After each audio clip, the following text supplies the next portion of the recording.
Jadi itu ya, jadi itu penting tuh. Dunia eksternal itu perhiasan, kelengkapan dalam permainan.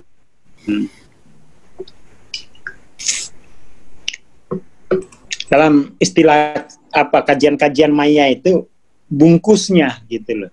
Bungkus bukan isi. Tapi kan kalau isi nggak dibungkus kan isi itu tidak berharga, ya toh?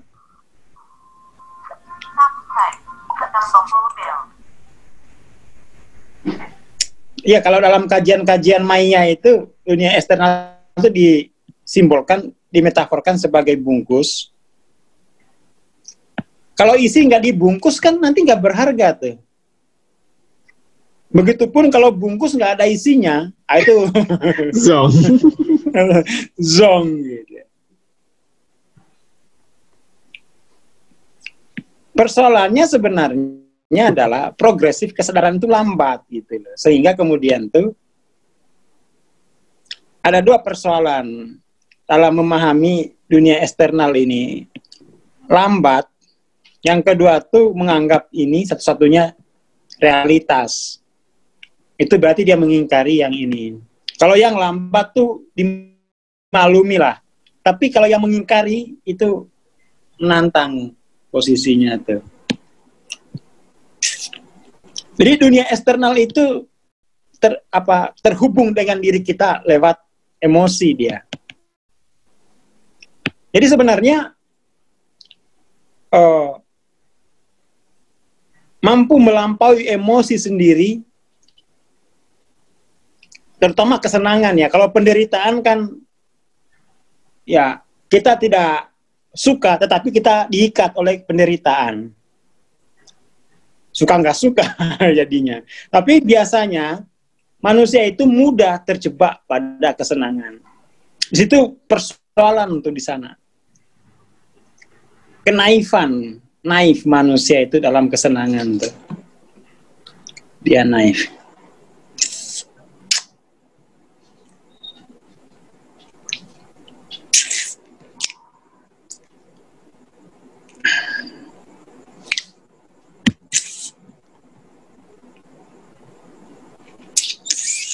Oke ya. Jadi di situ dulu posisinya deh.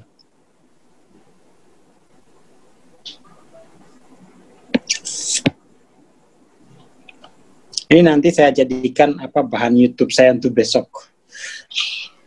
Karena kadang-kadang tuh orang banyak membahas force power, tetapi definisinya itu kadang apa sih force itu? Force itu emosi negatif. Kalau power itu emosi positif. Padahal tuh kesenangan itu bisa dianggap sebagai emosi positif loh itu. Iya. Iya toh? Maka tidak cocok. Force power itu didefinisikan sebagai emosi.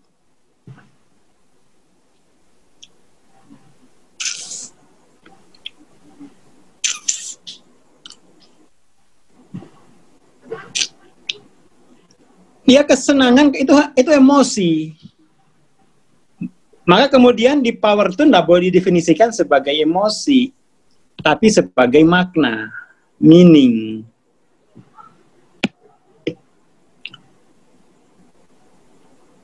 Ya lah, sebagai meaning. Kalau emosi negatif positif itu bisa kita definisikan sebagai kesenangan dan kesusahan. Ini kan positif negatif.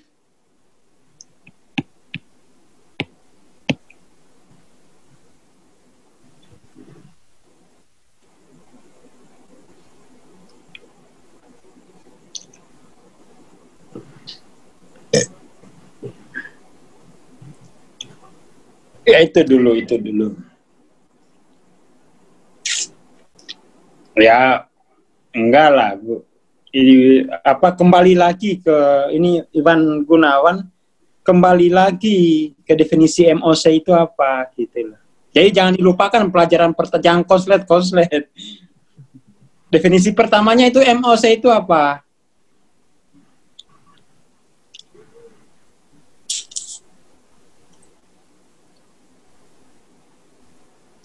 Spiritualitas itu artinya dia mampu, bukan benar-benar lepas, dia mampu melampaui keadaan susah dan senang itu, gitu loh.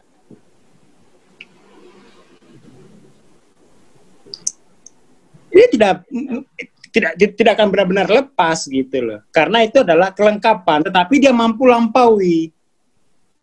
Jadi bukan benar-benar lepas ya udah mau jadi malaikat dong.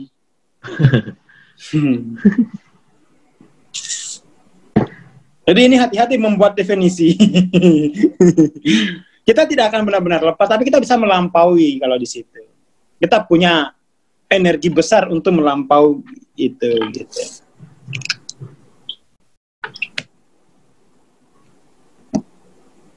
Jadi spiritualitas itu yang mampu melampaui keadaan senang dan susah.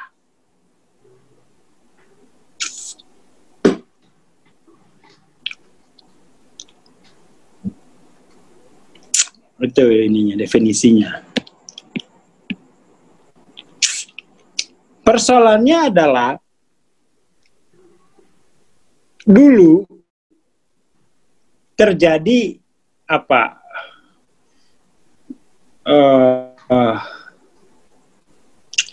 Kadang-kadang tuh orang-orang spiritual tuh membenci dunia eksternal. Ini persoalan lagi nih. Kayak tadi itu dianggap kotor gitu. Sehingga ya benar kata Osho, di barat itu saking menghormati dunia eksternal, dia sangat kaya dengan dunia eksternal tapi batinnya kosong. Sementara di timur, dia sangat kaya kan spiritual tapi hidupnya lebih kaya anjing katanya, karena dia tidak mau menghiasi eksternalnya. Itu kata Osho, bukan kata saya.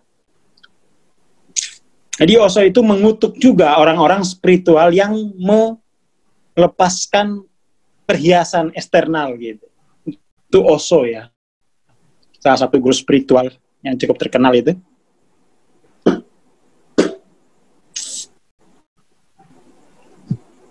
Itu Osho. Jadi dunia timur itu terlalu naif memandang dunia eksternal, dianggap sebagai musuh, sesuatu yang kotor. Sementara barat itu melihat spiritual itu sesuatu yang bodoh. Kata Osho, keduanya ini orang sakit semua sebenarnya. Itu Osho ya. Dan saya setuju dengan Osho. Iya, dunia timur tuh terlalu naif melihat dunia karena dianggap kotor. Sementara barat terlalu bodoh melihat. Dia bodoh. Keduanya ini kata Osho ngikutin sebagai. Oke ya, jadi ini kita penting dulu letakkan posisinya. Dunia timur tuh naif melihat dunia ya.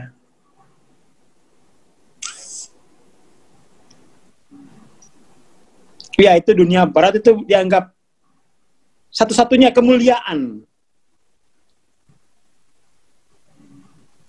Ya ini bagus nih, Iwan Gunawan.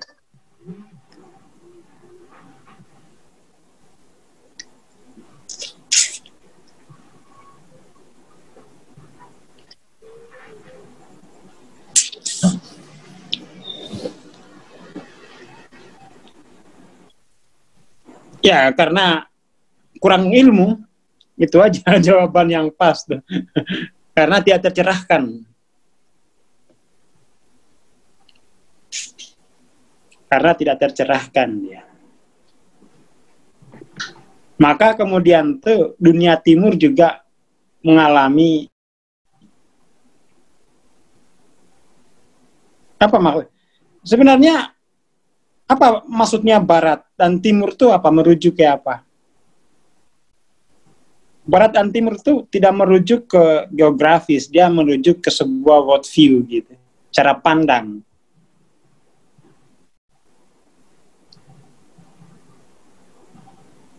Maka kemudian tuh kan peradaban tuh akhirnya mempersatukan dua worldview itu dalam dunia saat ini kan. Jadi yang disebut dengan Western itu bukan wilayah geografis, tetapi sebuah worldview gitu. Jadi bisa jadi orang Amerika itu worldview-nya Western, Eastern gitu, Timur. Kayak Hawking ini itu bukan, nggak boleh lagi kamu sebut Barat. Hawking itu nggak boleh lagi sebut Barat karena dia tidak mewakili worldview orang Barat. Hawkins itu yang mengalami pencerahan, yang menyatukan, yang menempatkan eksternal dan internal itu secara seimbang atau pada porsinya gitu. Maka orang sering salah, ngapain belajar sama Hawking? Hawking kan orang Barat. Apa maksudmu Barat? Geografis. Kamu kurang membaca buku itu.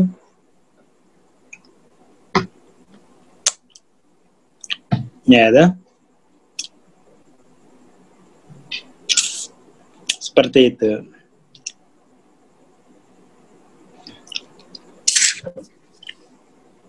Seperti itu ya. Dan masalahnya itu di beberapa pembelajaran spiritual tidak dihubungkan gitu. Bagaimana makna itu membangun dunia eksternal kan gitu.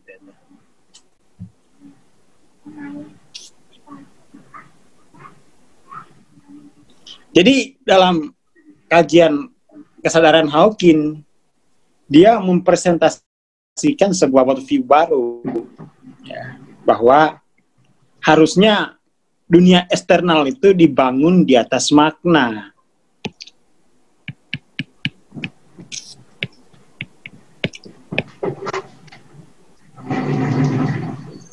Dibangun di atas makna gitu.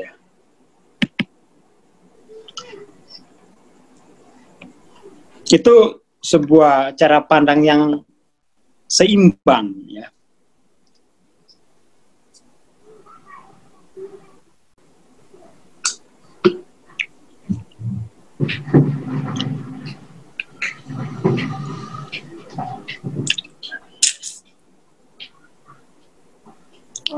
Ya, tanpa makna kehidupan itu jadi terasa meaningless.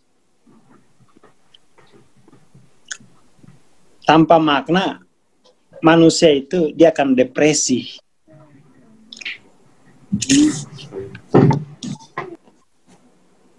Tanpa makna banyak jomblo yang bunuh diri juga.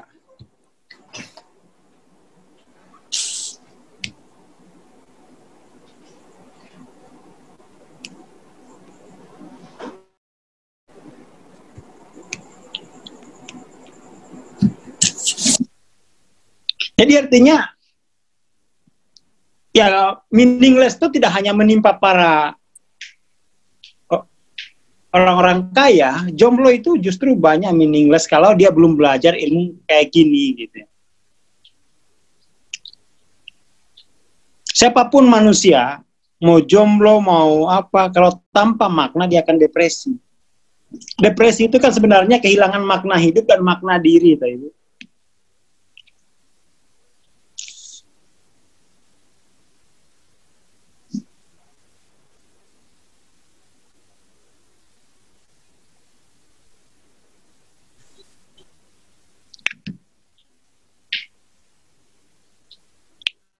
Loh, makna itu bukan banyaknya aksesoris.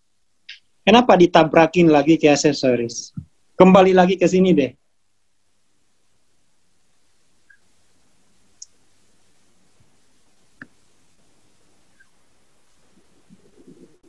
Kembali ke sini lagi.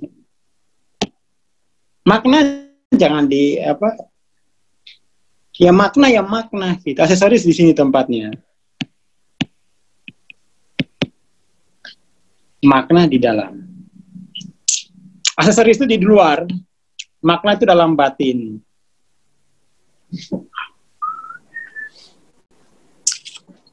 Itu konsep dasarnya itu, jangan diputar-putar lagi. Selalu kembali ke konsep dasar, cara berpikirnya.